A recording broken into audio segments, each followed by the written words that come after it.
Le Bitcoin est sans doute en train de se mettre dans une disposition de bear trap en ce début de semaine. On voit que une fois de plus, on se fait rejeter de l'EMA 89.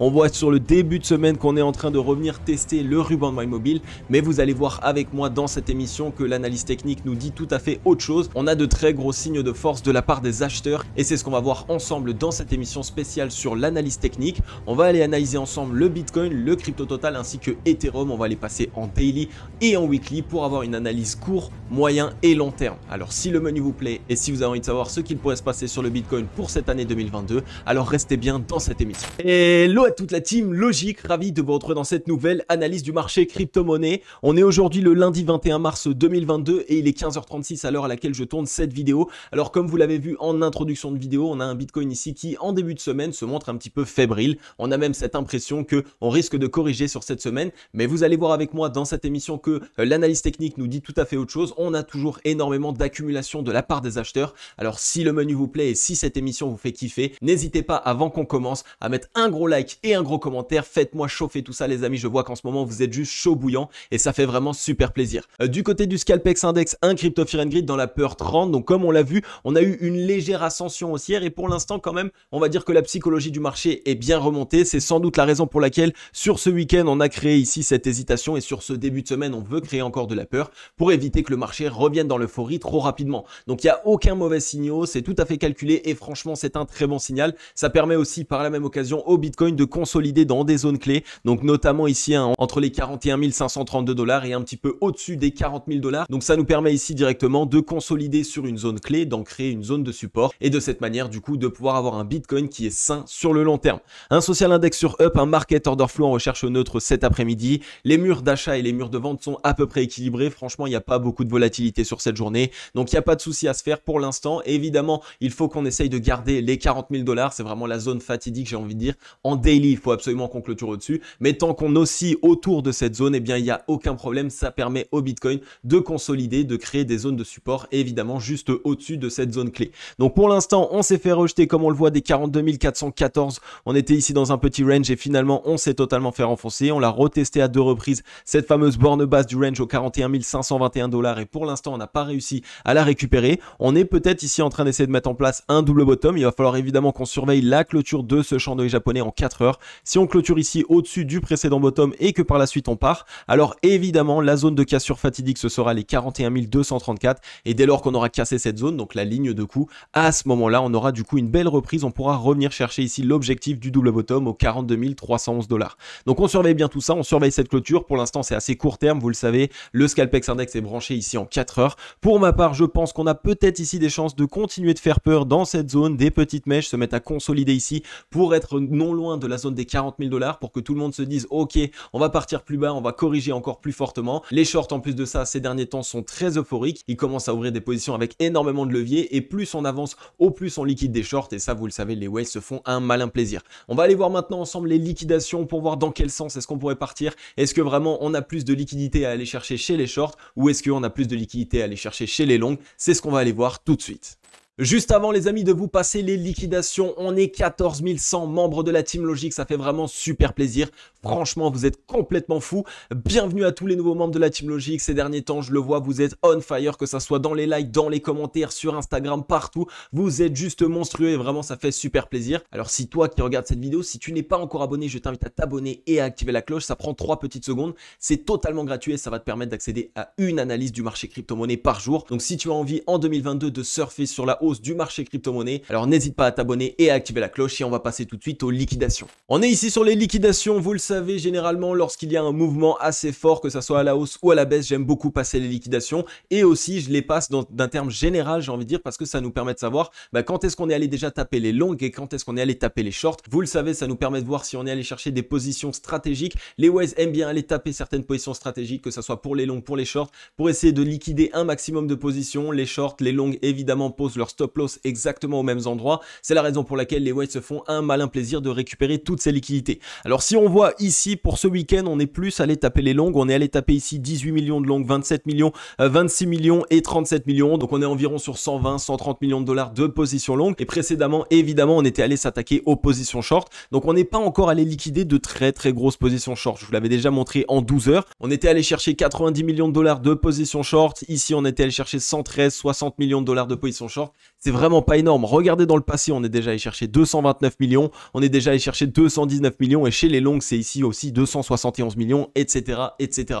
Donc comme vous le voyez pour l'instant, le très gros mouvement n'a pas du tout eu lieu. Donc pour toutes les personnes qui s'affolaient et qui disaient le short squeeze a eu lieu, non, pour l'instant, on n'y est pas encore. On a encore un très fort mouvement qui est en train de se préparer. Beaucoup d'accumulation de la part des longues. Je vous l'ai montré ici vraiment dans l'analyse on-chain. Les whales ainsi que les portefeuilles qui détiennent plus de 900 bitcoins ne cessent d'accumuler du bitcoin. Ils le font encore et encore sur toutes ces zones. Ils créent de la peur, mais vous allez le voir, dès lors qu'on aura un mouvement, il risque d'être bref et on va enfin aller défoncer les shorts. Les liquidations nous le montrent là aussi, on n'est pas allé défoncer les shorts. On est en train de s'amuser avec les longues, on est en train de créer de la peur. Mais lorsqu'on va avoir le mouvement, les amis, vous allez le voir, ça risque ici de partir très fort. On est ici sur le Bitcoin en daily. Alors comme vous le voyez pour l'instant, la clôture daily de dimanche a été ravalante baissière malheureusement. Donc on a eu ici cette journée de samedi. Le chandelier japonais baissier de dimanche ici a ravalé celui de samedi. Donc c'est plutôt généralement un mauvais signal. On surveille donc maintenant la clôture d'aujourd'hui. C'est elle qui va être totalement décisive. Donc si on regarde au niveau du ruban de MyMobile, techniquement ce n'est pas une mauvaise zone. On est revenu tester le MA89 qui est une zone de résistance très clé. Généralement c'est là que les vendeurs se montrent au dernier moment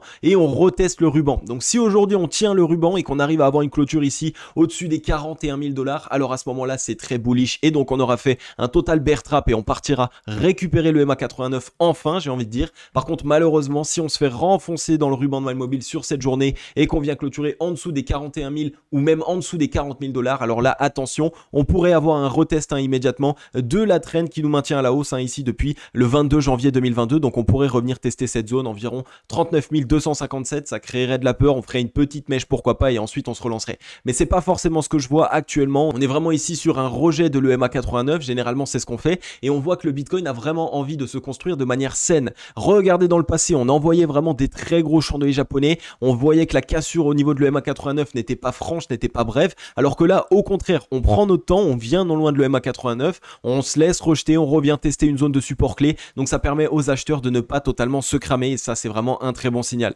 Si on regarde maintenant au niveau du RSI, là pareil, on a un très bon signal, on a cette trend là qui nous maintient à la hausse, pareil depuis le 22 janvier 2022, on voit qu'on peut très simplement mettre en place un double bottom ici qui nous permettrait à la fois de retester cette trend et à la fois de tester la zone des 52 RSI qu'on a regagné ici, donc c'est un très bon signal. Il faut retester les 52 RSI, vous le savez, c'est comme ça que ça permet au Bitcoin d'être sain et surtout ici aux acheteurs de bien dire ok, c'est nous qui avons la main, c'est nous qui récupérons la dynamique. Donc on surveille bien tout ça, mais le Bitcoin pour l'instant est simplement en train de créer ce sentiment de peur. On voit qu'il y a un certain bear trap qui pourrait se mettre en place puisque dans le passé, à chaque fois qu'on s'est fait rejeter de l'EMA89, on voit que c'était de manière très puissante. Donc peut-être que les shorts sont en train ici d'essayer de totalement shorter et de cette manière, ça pourrait permettre évidemment aux whales de récupérer un maximum de liquidité. Si on regarde maintenant sur le MACD, tout simplement, on voit que là pareil, on est toujours dans une belle disposition. On a eu cette double divergence haussière, on a cassé la zone de neutralité. Donc peut-être que tout simplement le Bitcoin a besoin de se construire de manière saine, très simple. Donc on revient tester la zone de neutralité et là à ce moment-là, on peut totalement se relancer. Donc ça nous montrerait quoi? Un petit range, pourquoi pas ici avec un deuxième double creux ascendant pour pouvoir passer au-dessus de l'EMA89.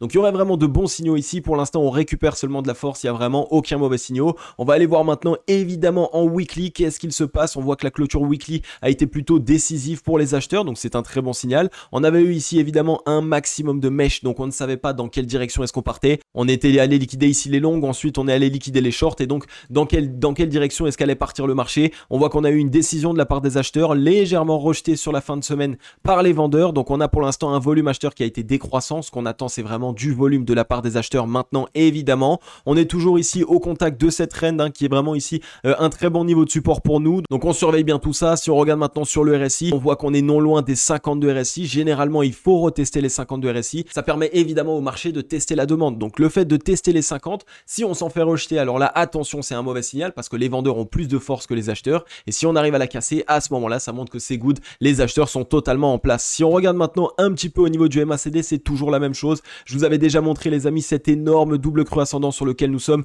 et on voit qu'on est en train de se rapprocher de plus en plus de la zone de neutralité. Donc dès lors qu'on la cassera à la la hausse dès lors qu'on aura réussi à casser la zone de neutralité. On aura validé ici ce double creux ascendant et on risque d'avoir une très grosse reprise de la part du Bitcoin. Donc surveillez bien tout ça. Et si on regarde le ruban de mobile, il est au-dessus de notre tête et il est tout petit en termes de résistance. Donc on est venu en mettre en place un double creux ascendant sur le MA89. On revient tester le ruban de mobile qui est juste au-dessus de notre tête. Et là, normalement, si jamais on pourrait faire cette frayeur en début de semaine et sur la fin de semaine, on ravalerait. Il faudrait revenir chercher les 44 622 $ pour clôturer à minima au-dessus du ruban de mobile. Donc on surveille bien tout ça, mais pour l'instant, vraiment, le Bitcoin ne nous montre pas de mauvais signaux. Nos indicateurs de momentum, donc le MACD, le RSI, le long short, etc., nous montrent évidemment que la smart money, donc les Waze, les gros portefeuilles, sont toujours en train d'accumuler du Bitcoin. Et ça, vous le savez, c'est un très bon signal pour le court, moyen et long terme. Ensuite, on est ici sur le crypto total. Le crypto total, pareil, pour l'instant, pas de mauvaise indication. On était revenu tester les 1500 milliards avec des mèches, donc on est bien les liquider, les longues, évidemment.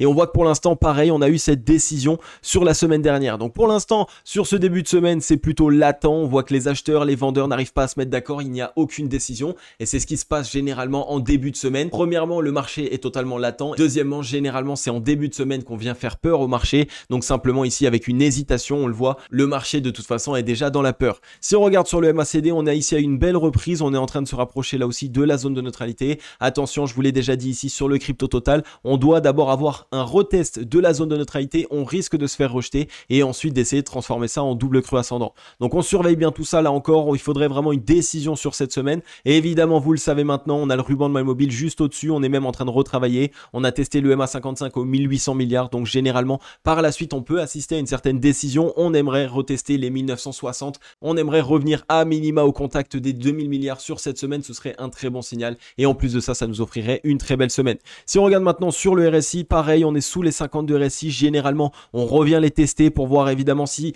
on se fait rejeter. Si là, on se fait rejeter, ça peut être un mauvais signal. Donc à ce moment-là, on va retester la demande. Mais si on ne se fait pas rejeter, si on arrive à les casser et ensuite à les valider en tant que support, alors vous le savez, à ce moment-là, ça nous montre que ça y est, la force acheteuse a bien récupéré évidemment la dynamique et donc la dynamique se veut à nouveau haussière. Donc surveillez bien tout ça. Là, pareil, le crypto total, on le sait, on a toujours cette zone des 2000 milliards à retester. Dans tous les cas, le marché ne risque pas de partir bien plus bas profondément puisqu'on n'a pas retesté cette zone des 2000 milliards. Aujourd'hui, c'est elle la zone pivot, donc c'est la zone qu'il faut tester afin de tester la demande. Est-ce que les vendeurs sont plus présents que les acheteurs? Eh bien, c'est le retest de cette zone qui nous le dira. Et ensuite, on est ici sur Ethereum. Ethereum, comme vous l'avez vu, est revenu tester quasiment les 3000 $ comme on en a parlé. Pour l'instant, j'ai envie de dire en daily, on est légèrement en train de se faire rejeter, mais on voit qu'en weekly, on était déjà revenu le tester avec une mèche. Donc généralement, déjà la mèche est retestée, la fameuse zone des 3000 $.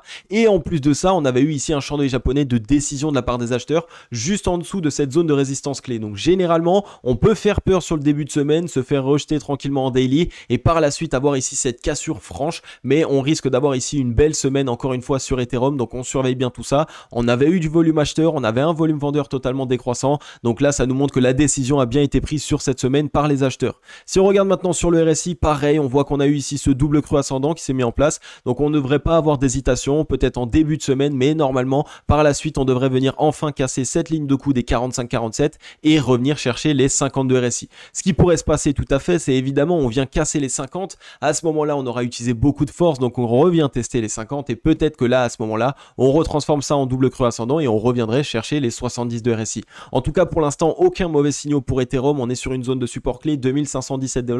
On a totalement liquidé ici les longues, il n'y a aucun souci sur ça. On n'a pas mis en place ici de mèche de liquidation, donc pour l'instant, on a de grandes chances d'aller chercher à nouveau les 3000 $. On voit que le ruban de mobile ici en weekly est au 3118 $, donc le MA20, si on voulait essayer de récupérer le ruban de mobile, il est petit, donc on pourrait totalement le récupérer de manière assez facile sur cette semaine. On pourrait avoir une semaine même assez explosive, on revient tester le ruban de mobile et à ce moment-là, on peut se relancer. Bref, on a de très bonnes indications ici sur Ethereum, donc surveillez bien là aussi Ethereum. Pour toutes les personnes qui êtes rentrées dans le train, franchement, ça va être que du bonheur, je pense, parce que pour l'instant, on a cette structure ici de retournement haussière. Donc généralement ici, si on se met directement en ligne, vous le savez, si vous ne voyez pas bien avec les chandeliers japonais, mettez-vous en ligne. On a ce double creux ascendant, on attend la décision de la cassure des 3000 $ et à ce moment-là, on pourra revenir chercher les 3350 $ et même récupérer ici les 4627 $ puisqu'on aurait cassé simplement ici ce bull flag. Donc ce fameux canal descendant qui, lorsqu'on le casse à la hausse, on revient chercher directement l'objectif qui est ici aux 4663 $. Donc pareil, Ethereum, surveillez-le un maximum. Début de semaine, ça fait un petit peu peur peut-être, mais vous allez le voir, c'est tout le temps comme ça sur le marché crypto-monnaie. Le début de semaine, on crée de la peur, mais ça nous offre généralement de très belles opportunités. Et après, en fin de semaine, on voit de quoi ils sont capables. Ok la team logique, j'en ai fini avec cette émission. Comme d'habitude, j'espère qu'elle vous aura plu un maximum. Si c'est le cas, n'hésitez pas à mettre un gros like et un gros commentaire, ça fait super plaisir. Franchement, ces derniers temps, vous êtes monstrueux. On est 14 100 membres de la team logique. On commence vraiment à faire de plus en plus parler de nous. Donc si vous connaissez des personnes, si vous avez des amis qui pourraient être intéressés, qui aiment le marché crypto-monnaie, n'hésitez pas à leur partager la chaîne. C'est totalement gratuit, ça n'engage à rien, vous le savez très bien. Et au contraire, ça leur permet simplement de découvrir le marché crypto. Donc voilà, en tout cas les amis, ça fait super plaisir. Comme d'habitude, vous le savez, on se dit à demain dans la prochaine émission. Je vais vous souhaiter à tous et à toutes une agréable journée ou une agréable soirée. C'était Cryptologique.